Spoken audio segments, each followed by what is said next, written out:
se alkaa lounasaika lähentymään. Jostain syystä mä oon kovasti ihastunut tuommoisiin erilaisiin voileipiin. Tehdään erilaisia lämpimiä voileipiä ja oon joskus tehnyt kylmiäkin. Mutta pääsääntöisessä on semmoisia rapeita, rapsakoita, lämpimiä voileipiä grillissä. Ja tänään ajattelin tehdä myöskin tällaisen. Se on nimeltään sipulijuusto-voileivät.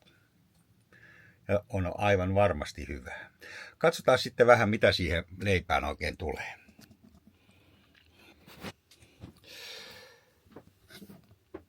Ja kun kyseessä on voileivät, niin voileipiähän tulee tietysti voileipää. Siinä on 2 Maritan viipaletta ja siinä on 2 minun viipaletta. Ja kun on kysymys sipulivoileivistä, niin siihen tulee erittäin runsaasti sipulia ja valkosipulia.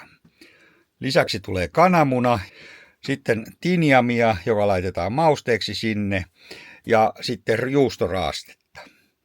Käytämme lisäksi suolaa, mustapippuria, oliiviöljyä, siirappia ja sinappia.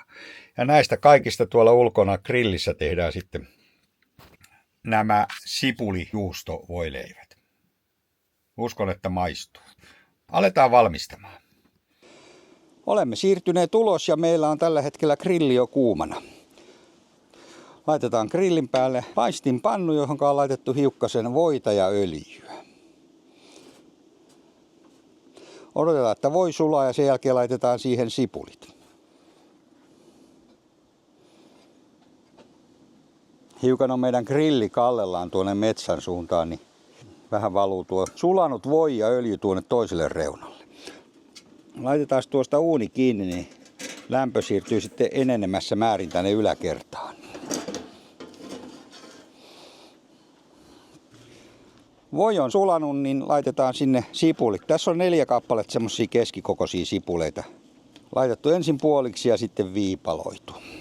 Lisäksi laitetaan valkosipulia. Mulla on tuossa 3 semmoista pientä kynttä, niin laitetaan nekin sinne. Nyt ruvetaan sitten vaan paistamaan näitä sipuleita, että saadaan ne jossakin vaiheessa kullanruskeaksi. Tähän tulee kyllä hetken päästä mausteita, mutta pehmennetään näitä ensin hiukan. Sipuli on hyvä raaka-aine muuten.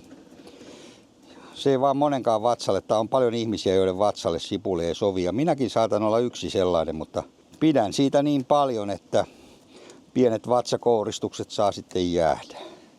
Kunhan ei tätä liikaa syö eikä liian usein. No tässä kyllä voi sanoa, että tässä on aikamoinen annos sipulia, mutta kerranko sitä maistaa tällaista. Ja niin kuin sanoin, niin pidän erilaisista voileivistä erittäin paljon. Nyt odotellaan, että ne pehmenee hiukan. Nyt ovat sen verran ruvenneet jo sipulit pehmeneen, että ruvetaan maustamaan niitä. Laitetaan maun mukaan suolaa. Tuossa on ehkä semmoinen puoli teelusikallista. Musta pippuria. Sitä ehkä myöskin semmoinen puoli teelusikallista. Tässä tapauksessa tuommoista siirappia. Ja sitä semmoinen noin ruokalusikallinen. Eiköhän se ole siinä. Ja lopuksi vielä niin laitetaan semmoinen noin 2 ruokalusikallista hienoksi silputtua tinjamia. Nyt jatketaan kypsentymistä niin, että saadaan näistä semmosia kauniita kullanruskeita. Nopea voileipähän tämä ei ole, mutta meillähän on aikaa. Saadaan niistä semmosia todella sopivan pehmeitä ja ettei ne yhtään narsku hampaissa, kun laitetaan voileivän päälle. Eli kullan ruskeiksi, mutta ei palaneiksi. Siinä se pikkuhiljaa kypsenee meidän sipulit ja tietysti sitten kokillekin pitää olla jotakin. Eli otin tuossa itselleni yhden oluen, että ei tule aika pitkäksi. Hyvää blanc-olutta. Tästähän aika paljon kyllä poistuu nesteen muodossa tuosta sipulimassasta, mutta kyllä sitä tuntuu 4 leivälle vielä riittävän. No niin, nyt ne alkaa kohtoleen hyviä. Hetki aikaa vielä antaa paistua. Otetaan pieni makupala tästä ja katsotaan. Joo, ei ole aivan vielä pehmeitä, eli antaa heukka aikaa vielä kypsyä. Sipulin paistaminenhan ei ole nopean miehen hätäistä hommaa, koska jos sen hyvin tekee, niin se kestää monta kertaa semmoinen 20 minuuttia, että saadaan siitä todella pehmeää. Jonkun verran valmistustahan voi sitten rasvan lisäksi nopeuttaa sillä tapaa, että laittaa vettä tänne. Mutta me nyt ei laitettu vettä, vaan meillä oli siirappia tuossa, niin se korvasi varmaan tuota veden tässä. Meillä on sitten sipulit valmiina tässä ja nythän me ei tehdä muuta kuin otetaan nuo voileivät ja laitetaan niille sipulia, sitten tuo juustoraaste munasysteemi. Eli siirrytään voileipien tekoon. Siinä meillä on voileivät nyt ritilällä valmiiksi ja nyt laitetaan vaan tätä sipulimössöä jokaisen leivän päälle tasaisesti. Mulla on tässä tämmönen jakkara nyt tämmöisenä apupöytänä, kun en viitsinyt tänne rupea purkamaan koko autotallia, takatallia. Mutta eiköhän tämä onnistu tässäkin.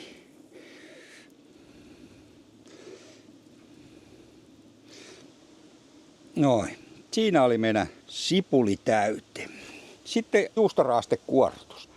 Äsken esittelin tuossa, mitä tulee ruokaan, niin tässä on nyt juustoraasteessa, niin on györijuustoa, emmentaljuustoa, 1 kananmuna ja eipä sitten juuri muuta. Sinappia laiton siihen semmonen ruokalusikallisen verran. Ei ollut Dijonia, niin piti käyttää meidän jalostajan sinappia. Tämä laitetaan nyt tuohon voileipien päälle. Se onkin tarkkaa hommaa sitten.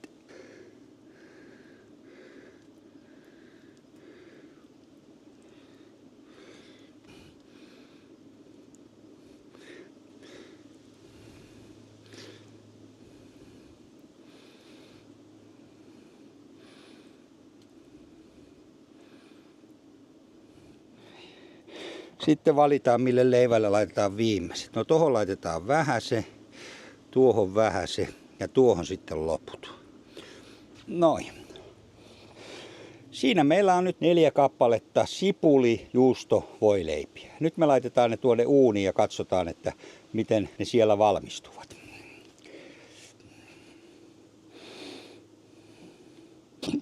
Siellähän ne meidän voileivät nyt ovat alkaneet jo käristymään. Oi, nämä on erittäin hyvän näköisiä.